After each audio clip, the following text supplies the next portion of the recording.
aqueles a quem enganar constituirão um exército que marchará contra a santa cidade, tá certo? Ao final do período milenial, Cristo destruirá este exército e estabelecerá o trono branco quando julgará todos aqueles que atentaram contra o seu nome, todos aqueles que não submeteram a sua palavra, sendo então lançados no lago de fogo e enxofre, onde não haverá aniquilação. Como diz aquele que construiu supostos argumentos irrefutáveis, citando sempre a aniquilação, palavra essa que não consta na Sagrada Escritura. E quando você busca a interpretação, diz eliminação. Eliminação esta que é uma mentira, é uma heresia criada para enganar pessoas, para ludibriar pessoas, para incutir nelas esse suposto pensamento de que aqueles que forem lançados no inferno em algum momento serão eliminados, desaparecerão, sumirão. E este engano é extremamente perigoso, porque o que Cristo diz é muito diferente. Ele diz que lá haverá choro, pranto, né? Haverá choro e ranger de dentes, de eternidade em eternidade, porque no juízo do trono branco, quando forem ressuscitados, receberão corpos, mas não gloriosos, receberão corpos indestrutíveis e serão punidos durante a eternidade. Isso pode parecer terrível, mas isso, conforme Paulo diz, é o salário do pecado. Aqueles que pecam reiteradamente, não se arrependem do seu pecado e não se submetem a Cristo Jesus, a sua palavra, estão comprando para si uma eternidade de sofrimento. Estão comprando para si uma eternidade de condenação, uma eternidade de sofrimento no lago de fogo e enxofre. E o Senhor Jesus Cristo é aquele que diz que assim será. Ranger de dentes, onde o bicho nunca morre e o fogo nunca se apaga. Onde está a aniquilação nesse contexto? Novo céus e nova terra também será descrito aqui com alguns textos bíblicos. Vejam.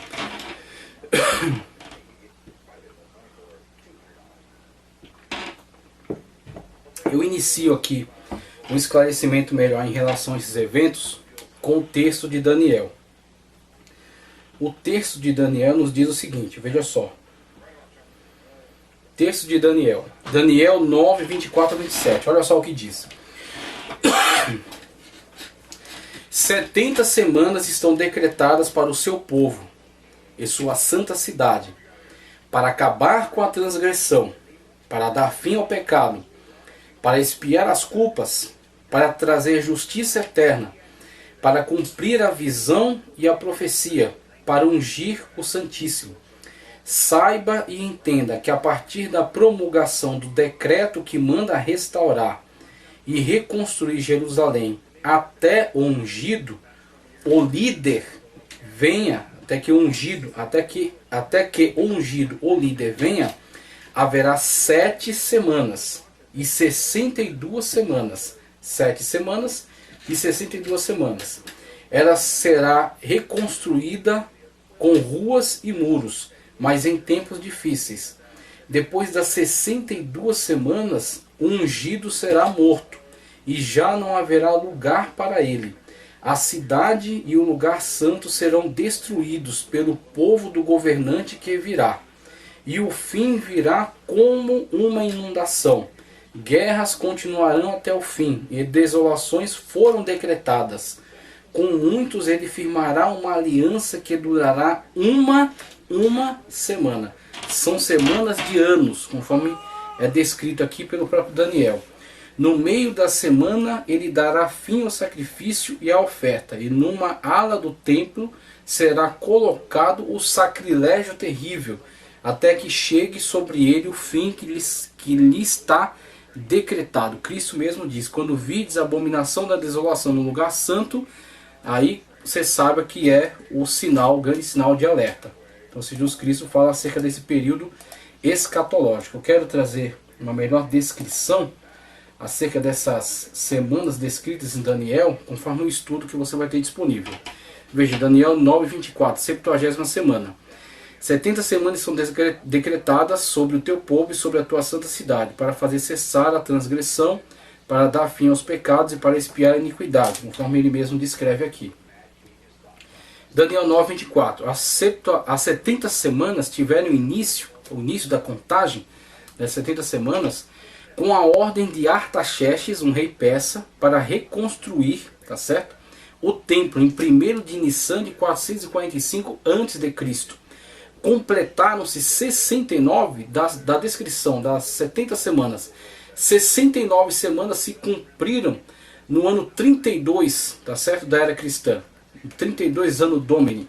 Exatamente quando Jesus subiu a Jerusalém, foi rejeitado e morto, dando lugar a um parêntese profético no qual está inserida a história da igreja, que se encerrará com o arrebatamento, dando assim um ensejo para o cumprimento da última semana, a 70ª, onde se manifestará, na 70ª semana, onde se manifestará o iníquo. Veja, o ungido será morto, como Daniel disse, né? Depois de 62 semanas, 7 semanas, mais 62 semanas, o ungido será morto, e já não haverá lugar para ele.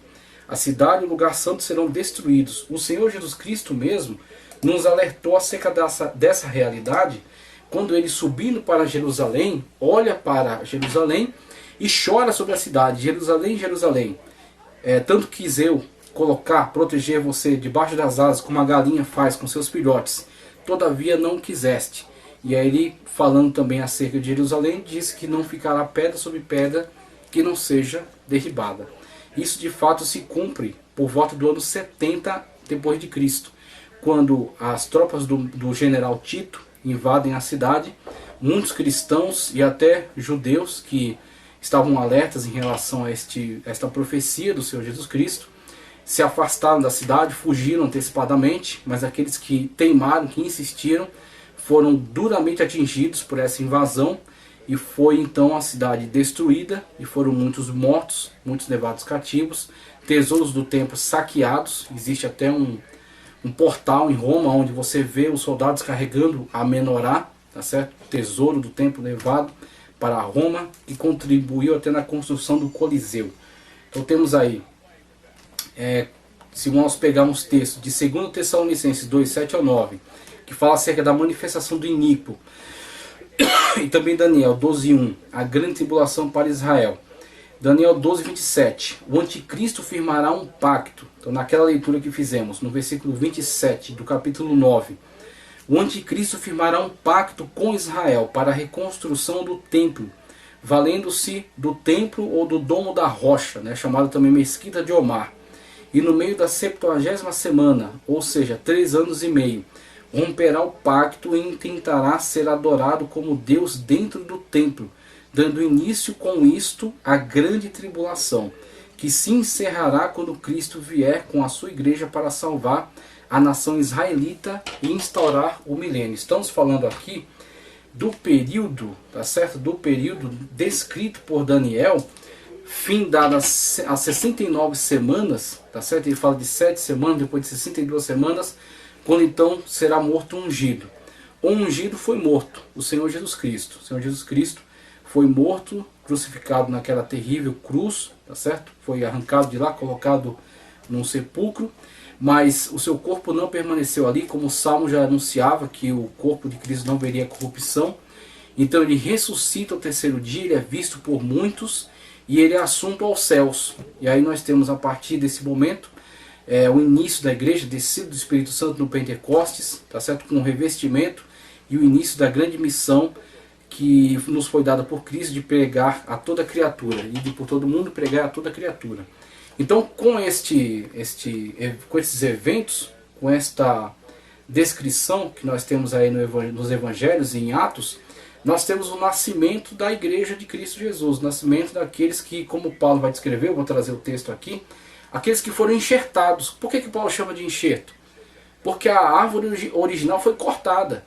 Houve uma ruptura na história original de Israel. Então, esta enfoque aliancista que mistura a história da igreja com a história de Israel não se justifica pelos textos, porque há uma ruptura. Se há uma ruptura, é porque houve de fato uma interrupção daquela com a inserção de outra que era estranha àquela anterior. E Paulo também deixa claro que houve essa inserção, mas no futuro a árvore original também será visualizada, vislumbrada de forma específica pelo Senhor. Ele fala até da salvação de todo Israel, que é, creio eu, a salvação do Israel que estiver presente ali naquela dura investida do Armagedon, na investida das tropas do anticristo, e que forem, que visualizarem a vinda do Senhor Jesus Cristo nos ares, juntamente com a igreja que foi arrebatada e com aqueles que foram martirizados. Então nós temos aí a situação na qual se cumprirá aquilo que Cristo, que todo olho verão aquele a quem crucificaram. Então esses que têm a consciência, que têm o conhecimento, a informação, que é apregoado pela igreja, que Jesus Cristo é o Senhor e que não tem crido, e que estiverem nessa situação, como Cristo não descreveu, aquele que estiver no telhado não desça, aquele que estiver no campo não volte, tá certo? Se aqueles tempos não fossem abreviados, ninguém se salvaria. A descrição daquele momento aflitivo que se abaterá sobre aqueles que estiverem presentes e que verão Cristo vindo e que dobrarão seu joelho e aceitarão a Cristo de forma coletiva. Aquilo que deveria ter sido feito quando Cristo veio à terra, mas não fizeram, rejeitaram. Mas a todos quanto receberam, deu-lhes o poder de serem chamados filhos de Deus. Por isso que nós, do mundo gentílico, estamos inseridos. Somos agora o foco principal do Senhor. Estamos indo por toda a terra pregar o Evangelho. No nosso lugar deveriam estar os judeus, pregando o Evangelho de Cristo a toda criatura. Mas eles rejeitaram, alguns aceitaram e assim se incumbiram dessa tarefa. Mas de modo geral a igreja gentílica é que está inserida nesse papel histórico. E aí temos a situação que foi descrita aqui atrás, no qual, passado o arrebatamento, tá certo? Manifesto agora o iníquo, teremos então uma situação que na verdade não é nova. É uma repetição daquilo que Herodes fez lá atrás, em relação aos judeus que não o aceitavam na época de seu governo. Herodes, que era idumeu, e os judeus detestando a governança de Herodes, Herodes implementa um plano para cativá-los, para ganhá-los. Através do quê?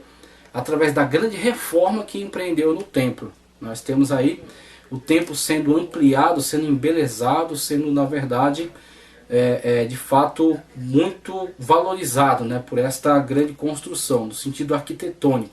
Então Herodes, para mostrar sua grandeza, ele é um grande construtor, construiu Massada, construiu o Heródium, construiu tantas outras obras, né, importantes, o Porto de Cesareia, e ele empreende essa grande obra de construção, que é a reforma do templo, o templo que havia sido reconstruído já com Zorobabel, Esdras, Neemias, né, na volta do cativeiro, e ele agora embeleza o templo, né, com esta grande obra arquitetônica, e os judeus de fato são ganhos, né, por esta grande iniciativa de Herodes, são de fato conquistados e toleram então o seu governo.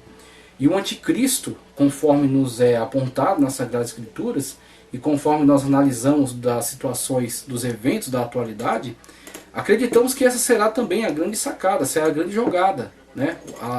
No local, no território onde era o templo construído primeiramente por Salomão, está o Domo da Rocha. O Domo da Rocha ocupa aquele lugar. Então acreditamos de fato que aquela será a grande moeda de troca, aquela será a grande carta na manga. A remoção do Domo da Rocha, algo que será realizado durante esse período, no qual o anticristo será o governo forte, agirá na eficácia de Satanás, tá certo? E com o grande evento do arrebatamento, nós teremos uma desestabilização de todos os credos, porque existe uma pequena parcela que ainda crê no arrebatamento da igreja. Vemos que até cristãos serão surpreendidos pelo arrebatamento. Vemos isso, por exemplo, com a ascensão desta ideia pós-tribulacionista e sendo colocada até de uma forma um tanto soberba, como sendo a ideia final, a ideia definitiva. Alguns defensores estão se posicionando assim. E isso para nós é sinal de que cada vez menos pessoas creem na volta de Cristo antes da grande tribulação. Então, quando ela ocorrer, isso será uma grande surpresa. Isso será uma grande surpresa. Por mais que esteja sendo pregado, será uma grande surpresa. Nossa, aconteceu mesmo. Alguma coisa aconteceu, e aí os ufólogos vão dizer que foram os ETs que vieram aqui, levaram aqueles retrógrados que estavam atrapalhando o desenvolvimento. Cada um dará a sua explicação. Mas aqui ficará as 5 virgens loucas que não se prepararam para este grande momento e que saberão o que aconteceu, que terão noção do que aconteceu. Mas duvido que terão coragem de pregar diante dessa situação, muito em função de fato estarem perplexos. Por isso que nós temos alguns outros grupos sendo levantados por Cristo. Por que os evangelhos? Por que os anjos pregando o evangelho do reino? Por que os 144 mil, que são uma grande incógnita? Por que as duas testemunhas? Se nós tivéssemos de fato uma igreja forte e atuante, como os pós-tribulacionistas querem fazer crer, de fato não teremos. Teremos uma igreja perplexa, uma igreja constituída de pessoas que não estavam preparadas, não estavam em santificação, foram pegas de surpresa, perderam a chamada do esposo e agora estão aqui tentando manter-se fiéis, não aceitar a marca da besta que lhes será imposta e pagando agora, não comprando a sua salvação. Entenda, ninguém compra a sua salvação. Todos que são salvos pela graça de Cristo Jesus. Até estes são salvos também pela graça de Cristo Jesus. O Espírito Santo também, o Espírito Santo de Deus também os fortalecerá para poder permanecer fiéis. Só que a grande porta da graça, anunciada por Cristo Jesus, na qual você aceita Cristo como seu único e suficiente Salvador, e mesmo que na atualidade você padeça e tenha que derramar o seu sangue para não negar a Cristo, aqueles que estiverem presentes no grande momento do evento serão arrebatados. Então, há mártires também hoje, mas naquela situação e naquele momento, esses mártires aqui estão entregando seu sangue, porque não querem negar a Cristo. Aqueles mártires daquela situação são pessoas que na verdade têm consciência de que poderiam ter feito mais. Poderiam ter caminhado de uma forma mais fiel, mais íntima com Cristo. Então não creio eu, por isso que há todos esses grupos que são enviados pelo Senhor para realizar esta obra. Porque estes estarão na verdade perplexos por terem sido pegos também, terem sido pegos de surpresa. Ok? O arrebatamento surpreenderá muitas pessoas. É onde você tem esse pacto, essa aliança que é firmada, como Daniel mesmo já havia falado, na semana de número 70, firmará um pacto e no meio da semana quebrará. Por isso dizemos 3 anos e meio, 3 anos e meio. Semanas de anos, como ele descreve ali. Veja só. Primeiro período, sabe e entende, desde a saída da ordem para restaurar e para edificar Jerusalém até o Messias, o príncipe, haverá 7 semanas. Então primeiro 7 semanas, depois 62 semanas. 7 semanas ou 49 anos, ou também 17.640 dias, desde a assinatura do decreto de Artaxerxes para a reconstrução de Jerusalém, em 445 a.C., até o final do ministério de Neemias e Malaquias, com o fechamento do Antigo Testamento. Temos o primeiro período de 7 semanas, 49 anos ou 17.640 dias. O segundo período, e 62 semanas, as ruas e o muro se reedificarão, mas em tempos angustiosos. E depois de 62 semanas será cortado o Messias, mas não para si mesmo. O povo do príncipe que há de vir destruirá a cidade e o santuário, os romanos. O general Tito, que depois se torna também um imperador, tá certo? Ele virá e destruirá como de fato destruiu. Conforme Daniel avisou e conforme Cristo também deixou muito claro, deixou muito alerta aqueles que de fato criam na sua palavra. E o seu fim será como uma inundação, e até o fim haverá guerra, e estão determinadas assolações. 62 semanas, 434 anos, 156.240 dias. Durante esse segundo período, que pode ser estudado por meio de primeiro e segundo livro de Macabeus, que não são canônicos, mas tem alguma relevância histórica, ocorre a queda do carneiro com 2 pontas, que também é uma imagem de Daniel, a ascensão do bode com a queda do seu grande chifre, temos também a imagem da Macedônia, de Alexandre Magno, a manifestação de um dos anticristos na pessoa de Antíoco IV Epifanes, já na época da guerra entre Ptolomeus e Seleucidas, sendo Antíoco um rei do lado Seleucida, a vinda do animal terrível, conforme descrito por Daniel, tá certo? Que é Roma, o ministério de Cristo, o Messias, o príncipe que havia de vir, sua morte e ressurreição, que inaugura o período da igreja, o grande parêntese, como eu descrevi, o parêntese profético, e o cumprimento da profecia de Cristo acerca da queda de Jerusalém com a invasão do general Tito em 70 depois de Cristo. 49 mais 434 dão 483 anos. E aí temos o final, o último período. E ele firmará aliança com muitos por 1 semana. E na metade da semana fará cessar o sacrifício e a oblação. e sobre a asa das abominações virá o assolador, e isso até a consumação. E o que está determinado será derramado sobre o assolador. 70ª semana de Daniel, conforme indicado na profecia, sendo a última subdivisão, 1 semana, 7 anos. Então temos aí o termo, conforme vai ter o esclarecimento, Shavuá. Shavuá, que na verdade é um período de 7. Então temos 7 setes. Né? Então temos aí o período de 1 semana, para cada um ano. Então a última semana, o último Shavuá, o último 7, dividido no meio, 3 anos e meio, 3 anos e meio. No meio do Shavuá haverá quebra. Primeiro é estabelecimento do pacto, que é o que temos acompanhado no noticiário. Algumas aproximações já estão acontecendo. Um pacto comercial entre Israel e o Emirados Árabes. Então, de fato, são aproximações que já estão ocorrendo. Algumas lideranças políticas já tentando assumir como que a dianteira das negociações internacionais. Então são movimentações. Estamos no período da última hora. Então é normal vermos todas essas movimentações, esse desenvolvimento tecnológico, esse fortalecimento de certas instituições que serão úteis ao anticristo, a destruição da moral, a destruição da sociedade. Então tudo isso faz parte do contexto da última hora na qual estamos inseridos. Temos que aguardar pela volta, temos que aguardar pelo arrebatamento da igreja, tá certo? Por sermos arrancados daqui. É por isso que estamos aguardando, e não pela ascensão do anticristo. O anticristo virá, só que nós, pela misericórdia do Senhor, estaremos juntamente com ele na grande ceia.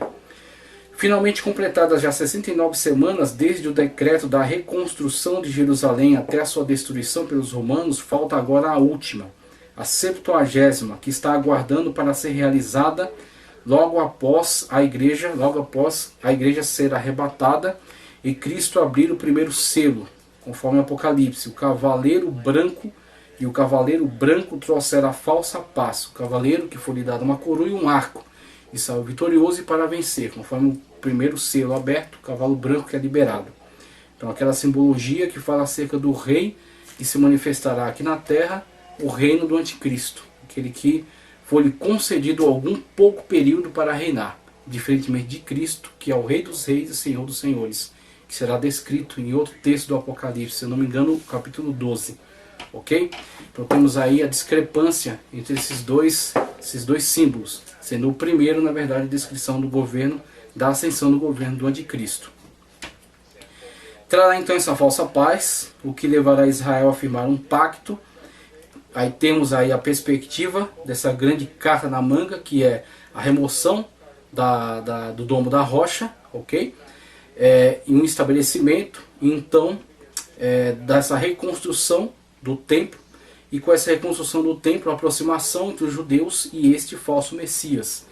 E aí algumas outras características, como por exemplo o fato desse anticristo vir de entre os judeus, para que haja legalidade a ele, para o grande empreendimento desta obra e a grande aceitação dos judeus em relação a esta figura, a essa personagem, até o momento em que ele de fato querer se colocar no templo como Deus e exigir ser adorado como Deus, quando haverá então a quebra desse pacto, a quebra dessa aliança e a perseguição que redundará e que dará, que será, desencadeará então o Armagedon, o grande Armegido, a grande guerra no Vale de Megido.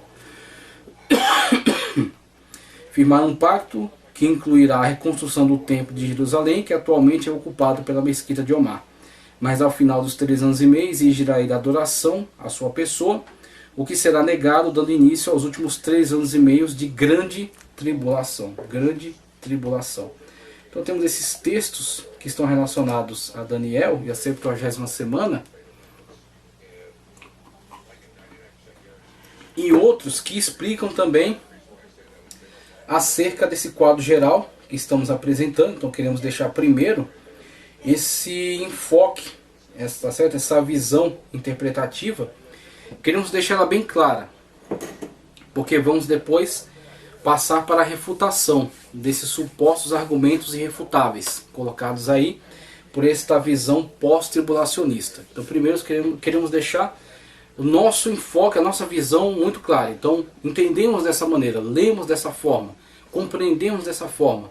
Não nos colocamos de forma arrogante como sendo a única possibilidade, mas compreendemos e cremos e esperamos que de fato tudo isso se cumpra desta maneira. Tá ok? Então, primeiro estamos fazendo isso. Então, todo esse esclarecimento foi em relação a Daniel, capítulo 9, versículos 24 a 27.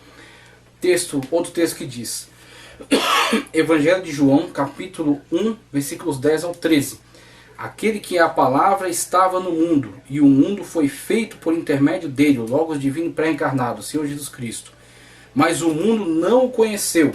Veio para o que era seu, ou seja, os judeus. Cristo mesmo, fazendo a missão, disse que ele veio para os judeus. Ele veio, como a mulher Sírio-Fenícia recorre a ele, e ele pedagogicamente diz, é ilícito tirar o pão da mesa dos filhos e dar aos cães. E aquela mulher, sabendo Cristo já da fé maravilhosa que ela tinha e querendo dar exemplo para os demais, ela diz, mas o Senhor até os cães comem das migalhas que caem da mesa dos filhos. E Cristo diz, não foi achado fé em Israel. E despede aquela mulher com a sua vitória, com de fato a cura da sua filha. Mas temos aí neste texto, muito claro, que Cristo veio para os judeus, deu prioridade a eles, por serem eles de fato o povo da aliança, o povo da promessa, o povo a quem ele estava chamando e dando prioridade para ir por todo mundo pregar o evangelho. Mas na sua onisciência sabemos que ele já conhecia todo o resultado de toda aquela ação. Mas ele mesmo assim cumpriu com aquilo que era devido. Ele veio e de fato deu prioridade. Deu ali a oportunidade. A oportunidade foi aberta, né? A oportunidade não foi cerceada. Mas uma vez que foi rejeitado, sendo ele rejeitado, houve e há sempre, e se Deus quiser ainda haverão até o final, até o último dia, aqueles que não rejeitam, mas aqueles que aceitam de bom grado. E são então colocados nesse grande grupo dos filhos de Deus. Veio para o que era seu, mas os seus não receberam. Contudo, aos que o receberam, aos que creem em seu nome, deu-lhes o direito ou o poder de se tornarem filhos e filhas de Deus, os quais não nasceram por descendência natural, nem pela vontade da carne, nem pela vontade de algum homem, mas nasceram de Deus, porque dão ouvidos à voz do Espírito Santo, que está constantemente nos falando acerca do pecado, da justiça e do juízo. O Espírito Santo de Deus está falando com você neste momento. E se você der ouvidos, você pode se arrepender dos seus pecados, ser salvo pela pessoa bendita de Cristo Jesus e fazer parte dos filhos de Deus e estar em fidelidade aguardando pelo grande momento em que você será arrebatado. Ok? Vemos outro texto que fala acerca desse período. E se alguns dos ramos foram quebrados, veja, Israel, e tu sendo zambujeiro, uma árvore estranha, foste enxertado, veja que há um corte na árvore original, há um enxerto, há uma árvore estranha que é enxertada ali, que é inserida, nós, a igreja, os gentios, em lugar deles, e feito participante da raiz e da seiva. Não eram, mas agora são, agora estão sendo. Não te glories contra os ramos, ou seja, não pense que você é melhor do que os judeus, que haviam rejeitado a Cristo. Pela misericórdia, eles foram cortados e você foi inserido, mas se você rejeitar, você também pode ser cortado. Essa que é a mensagem de Paulo. Não te glories, mas não és tu que sustentas a raiz, mas a raiz a ti. Existe toda uma história pregressa à história da igreja. Dirás, pois, os ramos foram quebrados para que eu fosse enxertado. Você pode até se jactar disso, né? Está bem. Pela sua incredulidade, a incredulidade deles foram quebrados. Veio para o que era seu, os seus não receberam, foram quebrados. Tu estás em pé pela fé, então não te ensoberbeças, mas teme. Essa é a mensagem principal de Paulo. Temor que temos que manter sempre a Deus e a alegria, né, o regozijo pela grande ação da graça salvífica. Porque se Deus não poupou os naturais, Israel, teme que te não poupe também a ti, que foi enxertado. Considera, pois, a bondade e a severidade de Deus, para com os que caíram, severidade, mas para contigo, benignidade de Deus, se permaneceres, se condicional. Veja, a condicional sempre está na Sagrada Escritura. Se creres, se permaneceres. Então, veja essa perspectiva. Onde está aqueles, uma vez salvo, salvo para sempre, né? Se permaneceres na sua benignidade, de outra maneira, também tu serás cortado. Essa possibilidade. E também eles, se não permanecerem na incredulidade, serão enxertados. Então também há uma reversão na qual eles, crendo, são reinseridos. Porque poderoso é Deus para os tornar a enxertar. Porque tu fostes cortado do natural zambujeiro, e contra a natureza enxertado na boa oliveira. Quanto mais estes que são naturais serão enxertados na sua própria oliveira. Porque não quero, irmãos, que ignoreis este segredo, que não presumais de vós mesmos, que o endurecimento vem em parte sobre Israel, até que a plenitude dos gentios haja entrado. Romanos 11, 17 a 25. Então Paulo lida com essa situação na qual a história de Israel, uma oliveira original, que foi cortada, e a história do zambujeiro bravo, tá certo? Os estrangeiros, os gentios, que foram inseridos. Essa inserção é chamada em outro momento de parêntese profético. Parêntese, abre parêntese, história da igreja, fecha parêntese com o arrebatamento. Retomada da história de Israel, a oliveira original. Deus vai tratar com ela agora. 3 anos e meio de falsa paz, pacto do anticristo com eles, reconstrução do templo. Metade da semana, quebra, ele tentará ser adorado, rejeição por aqueles judeus fiéis que adoram somente a Jeová, tá certo? Grande tribulação agora, perseguição do anticristo, organização das tropas para marchar contra Jerusalém, tá certo? A ira de Deus agora será derramada, os grandes sinais da ira de Deus. Eles serão cercados então pelas tropas do anticristo, que serão mobilizadas para aquele lugar. A vinda gloriosa de Cristo, juntamente com a igreja. Quando Cristo matará o anticristo e o falso profeta, lançará um lago de fogo, amarrará o diabo por 1000 anos, estabelecerá o seu reino milenial, tá certo? Nós reinaremos juntamente com Cristo na terra. Aqueles que morreram serão ressuscitados, a primeira ressurreição, para viver o milênio. Então temos aí estes quadros, essas situações. Texto de 2